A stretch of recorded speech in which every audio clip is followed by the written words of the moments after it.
ഒരു വലിയ കർഷകരാണ്, അങ്ങനെ ഉണ്ടാകുകയാണെങ്കിൽ നബി അത് ഓലായിരിക്കും, ഞങ്ങൾ എന്തായാലും ആവൂലട്ടോ, കാരണം ഞങ്ങൾ ഇവിടെ തന്നെ മഹാകള്ളന്മാരാ, സ്വർഗത്ത് പോയിട്ട് എന്തായാലും ഞങ്ങൾ ആ പണിയൊന്നും എടുക്കൂല. ഇയാൾ തമാശയായിട്ട് പറഞ്ഞു ഫളഹിക്കൻ നബിയ്യു സല്ലല്ലാഹു അലൈഹി വസല്ലം. അപ്പൊ അള്ളാഹുവിന്റെ ഹബീബ് ഹൃദ്യമായി ചിരിച്ചു. അള്ളാഹുവിന്റെ ഹബീബ് ഹൃദ്യമായി ചിരിച്ചു. നബി സല്ലല്ലാഹു അലൈഹി വസല്ലമ തങ്ങൾ ജീവിതത്തിൽ നബിതങ്ങൾ ചിരിച്ചത് അത് മാത്രം കഴിഞ്ഞ റബീഉൽ അവ്വലിൽ ഞാൻ പ്രഭാഷണം നടത്തിയിരുന്നു. അതിൽപ്പെട്ട ഒരു ഹദീസാണത്. ഓർമ്മ വന്നപ്പോൾ പറഞ്ഞു എന്ന് മാത്രം. മുസ്ലിം ഉദ്ധരിച്ച ഒരു ഹദീസ്. നബിതങ്ങൾ ചിരിച്ച ഘട്ടങ്ങൾ മാത്രം, പുഞ്ചിരിയിലെ തിരുമാതൃകകൾ എന്ന് പറഞ്ഞിട്ട് നേരത്തെ ഒരു പ്രഭാഷണം നടത്തിയിരുന്നു കഴിഞ്ഞ റബീഉൽ അവ്വലിൽ. തിരുനബി കരഞ്ഞ ദിനം, നബി ചിരിച്ചത്, നബി കരഞ്ഞത്, നബി ഗൗരവപ്പെട്ടത്, നബി തമാശ പറഞ്ഞ 4 ഘട്ടങ്ങൾ, 4 സംഗതികൾ നബി സല്ലല്ലാഹു അലൈഹി വസല്ലമ തങ്ങൾ. അങ്ങനെ ചിന്തിക്കുമ്പോൾ നമുക്കൊരുപാട് പാഠങ്ങളുണ്ട്. ഏതാവട്ടെ നബി സല്ലല്ലാഹു അലൈഹി വസല്ലമ തങ്ങള് ഈ സഹാബിയുടെ ഈ അറാബിയുടെ വാക്ക് കേട്ട് റസൂലുള്ളാഹി തങ്ങൾ ചിരിച്ചു. ഞാൻ പറഞ്ഞു വന്നത്, സ്വർഗത്തിൽ കൃഷിപ്പണിയടക്കം ആഗ്രഹിക്കുന്നവരുണ്ട്. അപ്പോ ഹോബിയായിട്ട് ഭൂമിയിൽ വെച്ച് ചെയ്ത പണി നാളെ സ്വർഗത്തിൽ വെച്ച് അങ്ങനെ ചെയ്തുകൊണ്ടിരിക്കും. അപ്പോ ഇവിടെ അധ്യാപനം നടത്തുന്നവൻ നാളെ സ്വർഗത്തിൽ പോയി അധ്യാപനം നടത്തും. ഇവിടെ ദർസ് നടത്തിയവൻ നാളെ സ്വർഗത്തിൽ പോയി ദർസ് നടത്താം, വേണമെങ്കിൽ നടത്താം. ആ അവകാശം അവന് നിഷേധിക്കപ്പെടുകയില്ല. ഇവിടെ ചായക്കച്ചവടം നടത്തിയവന് വേണമെങ്കിൽ സ്വർഗത്തിൽ ഒരു ചായക്കച്ചവടമൊക്കെ നടത്തി നോക്കാം, കുഴപ്പമില്ല. എന്ത് പണിയും നിങ്ങളെടുത്ത പണിയൊക്കെ ഹലാലായ പണിയാണെങ്കിൽ നാളെ സ്വർഗത്തിൽ വെച്ച്, അല്ലാത്തവർക്ക് പിന്നെ സ്വർഗത്തിൽ എത്താൻ പറ്റൂലല്ലോ, ഹറാമായ പണിയായിട്ട് ബന്ധപ്പെട്ടവർക്ക്. അപ്പൊ ഹലാലായ പണി, നമ്മൾ എടുത്ത പണി, അത് നാളെ സന്തോഷപൂർവ്വം സ്വർഗത്തിൽ നിന്ന് എടുക്കാം. നേരത്തെ എടുത്ത പണി അങ്ങനെ എടുക്കുക ഒരു ഹോബിയായിട്ട്, അല്ലാതെ ബാധ്യതയായിട്ടല്ല. അതാണ് റസൂലുള്ളാഹി പറഞ്ഞത്, റഅയ്തു മൂസാ യുസല്ലി ഫിൽ ഖബർ.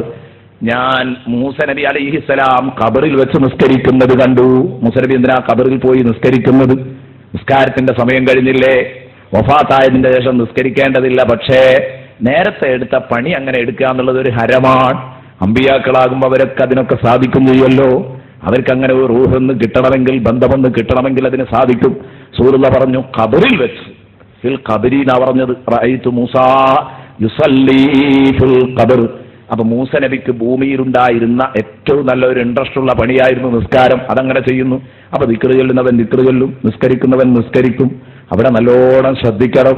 നമ്മളൊക്കെ ഏത് പണിയെടുത്താലും സ്വർഗത്തിലെത്തുമ്പോൾ ആ പണി ഏത് പണിയോടായിരുന്നോ കൂടുതൽ കമ്പം, അത് നമുക്ക് കൂടുതൽ ചെയ്യാനുള്ള അവസരമുണ്ടാകും എന്നാണ്. ഇന്ന അസ്ഹാബൽ ജന്നത്തിൽ യൗമ ഫീ ശുഗുലിൻ ഫാകിഹൂൻ എന്ന ആയത്തിന്റെ വ്യാഖ്യാനത്തിലും ഇത് കാണാം.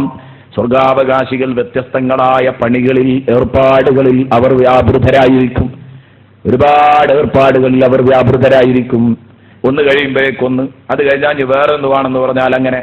കാരണം അങ്ങനെ ഉണ്ടാവുമല്ലോ, പറന്ന് പണിയെടുത്തവരുണ്ടാവും. ഒരു പണി മാത്രമല്ല, എല്ലാ ഏർപ്പാടിലും ചെന്ന് കൈയിടുന്നവരുണ്ടാകും. എല്ലാം എടുക്കാൻ ഒന്ന് തന്നെ ആകുമ്പോൾ ചടക്കും. വേറെ ഒന്ന് എന്തുമാവാം. നിങ്ങൾക്ക് സ്വർഗത്തിൽ നിയമവിലക്കുകളില്ലാത്ത ലോകമാണ്, സ്വതന്ത്രമായ ലോകമാണ് സ്വർഗം. ആ സ്വർഗത്തിലെത്തിയെങ്കിലേ പക്ഷേ അത് സാധിക്കൂ. അതിനുവേണ്ടി നമ്മൾ തയ്യാറാവണം പ്രിയപ്പെട്ട കൂട്ടുകാരെ. കുറച്ചു കാര്യം ഇൻഷാ അല്ലാഹ് ഞാൻ ഇന്നും ഉണർത്താം, അവസാനത്തിൽ ഉണർത്താം. എന്നിട്ട് ആ സ്വർഗത്തെക്കുറിച്ച് പറയുമ്പോൾ ഫസ്റ്റ് ഘട്ടത്തിൽ പറയുന്നത് തന്നെ, ആദ്യമായി പറയുന്നത് തന്നെ എന്താണെന്നറിയോ നിങ്ങൾ? ഫസ്റ്റ് ഘട്ടത്തിൽ തുടങ്ങുന്നത് ഫീ സിദ്രിൻ മഖ്ദൂദ്. ഫീ സിദ്രിൻ മഖ്ദൂദ്, മുള്ളില്ലാത്ത ഇലന്തമരമുണ്ട്. ഫീ സിദ്രിൻ മഖ്ദൂദ്, മുള്ളില്ലാത്ത ഇലന്തമരം. ഇലന്തമരം എന്ന് പറഞ്ഞാൽ ഇലച്ചു നിൽക്കുന്ന ഒരു മരമാണ്. ഇലച്ചു നിൽക്കുന്ന മരമാണ്. അതിൻ്റെ ഇല വളരെ ചെറിയ, നമ്മുടെ ചീനിയുടെ ഇല പോലെ വളരെ ചെറിയ ഇലയാണത്രേ അതിൻ്റെ ഇല. ആ ഇലകളുള്ള അറബികളുടെ ഒട്ടകങ്ങളൊക്കെ മേഞ്ഞു തിന്നിരുന്ന, അതിൻ്റെ കൊമ്പ് കിട്ടിയാൽ ഒട്ടകങ്ങൾക്ക് നല്ല സന്തോഷ. വലിയ മര, ആ മരത്തിൻ്റെ കൊമ്പ് കിട്ടിയാൽ സന്തോഷമാണ്. 2 സന്തോഷമാണ് അറബികൾക്ക് ഈ മരം കാണുമ്പോൾ ഉണ്ടാകാറുള്ളത്. ഒന്ന്, നടന്ന് ക്ഷീണിച്ച അവർക്ക് ഒന്ന് തണല് കൊള്ളാനുള്ള സന്തോഷം, അതാണ് ഏറ്റവും വലിയ സന്തോഷം. അപ്പൊ അതിന്റെ 2 കൊമ്പ് ഇവർക്ക് വെട്ടിയിട്ട് കൊടുത്താൽ, അവരുടെ ഒട്ടകങ്ങൾക്ക് വെട്ടിയിട്ട് കൊടുത്താൽ അവരത് കഴിക്കുകയും ചെയ്യും. അപ്പൊ നമ്മൾ പറയുന്നത് ഫീ സിദ്രിൻ മഖ്ദൂദ് വ ത്വൽഹിൻ മംദൂദ്, അട്ടിയായി വാഴക്കുലകൾ നിറഞ്ഞു നിൽക്കുന്ന വാഴത്തോട്ടം. അത് രണ്ടും പറയുമ്പോഴാണ് അങ്ങനെ ഒരു കൺഫ്യൂഷൻ സ്വാഭാവികമായിട്ട് വരിക. ഞാൻ നേരത്തെ പറഞ്ഞത് എന്തായാലും ഒരു വാഴത്തോട്ടം, അതുകൊണ്ട് പൊക്കെയായോ, ബാക്കിയുള്ളതൊക്കെ എവിടെയാണ്? അതാ ഞാൻ കഴിഞ്ഞ ദിവസങ്ങളിലൊക്കെ നിങ്ങളോട് പറഞ്ഞിട്ടുണ്ട്. സ്വർഗം എന്താന്ന് പിടുത്തം കിട്ടാം. സ്വർഗം അതിന്റെ പൂർണ്ണ ചിത്രം ഇവിടുന്ന് കിട്ടൂല, മൊത്തത്തിലൊരു പ്രഖ്യാപന. അപ്പൊ ഇതുണ്ടെന്ന് എന്താ ഇത് രണ്ടും പറയാൻ കാരണം? ബഹുമാനപ്പെട്ട ഇമാം റാസി റഹ്മത്തുള്ളാഹി അലൈഹി പറഞ്ഞു. ഒരുപാട് ആളുകളുണ്ട് കേട്ടോ, ഒരുപാട് മഹാന്മാർ വിശദീകരിച്ചിട്ട്, പക്ഷെ ഇമാം റാസിയോളം ഭംഗിയായി ഈ കാര്യം സമർത്ഥിക്കാൻ എന്റെ പ്രിയപ്പെട്ട കൂട്ടുകാരെ മറ്റാർക്കും സാധിച്ചിട്ടില്ലെന്ന് ഇമാം റാസി തന്നെ അവകാശപ്പെടുന്നു. ഇമാം റാസി പറഞ്ഞു, ഇതെനിക്ക് അള്ളാഹു തോന്നിപ്പിച്ചു തന്ന മറുപടിയാണ്. എന്താ ഇപ്പൊ സ്വർഗത്തിൽ പറഞ്ഞാൽ എന്താ വരൂ? അതുപോലെ തന്നെ കുറച്ച് വാഴത്തോട്ടും, ചില സ്ഥലത്ത് നോക്കിയാൽ കാണാം മുന്തിരിയും കാരക്കയും, ചില സ്ഥലത്തേക്ക് നോക്കിയാൽ കാണാം റുമ്മാനും ഈത്തപ്പഴവും. ഇങ്ങനെയൊക്കെ പറയുന്നത് എന്തേ? ഒന്നോ രണ്ടോ സാധനത്തിൽ അങ്ങ് ഒതുക്കുന്നത്. മഹാനവറുകൾ പറഞ്ഞു, ഇമാം റാസി പറഞ്ഞു, പലരും പല മറുപടികളും ഇവിടെ പറഞ്ഞിട്ടുണ്ട്, ഒരുപാട് മറുപടികൾ പറഞ്ഞിട്ടുണ്ട്. ഇമാം റാസി പറഞ്ഞു, അറബികൾക്ക് അവർക്കിഷ്ടപ്പെട്ട സാധനം പറഞ്ഞു എന്ന് പറഞ്ഞിട്ടുണ്ട്, അത് മറുപടിയാണ്. കണ്ടോ, ഇമാം റാസി ഒരു വിഷയം അങ്ങ് സമർത്ഥിക്കുമ്പം മുൻഗാമികളെ താറടിക്കുകയല്ല. ഇതാണ് ഇമാം റാസിയുടെ ശൈലി. അവരെ മോശാക്കുന്നില്ല, ആ പറഞ്ഞത് ശരിയല്ല എന്ന് പറയാൻ പറ്റില്ല, ശരിയാണ്.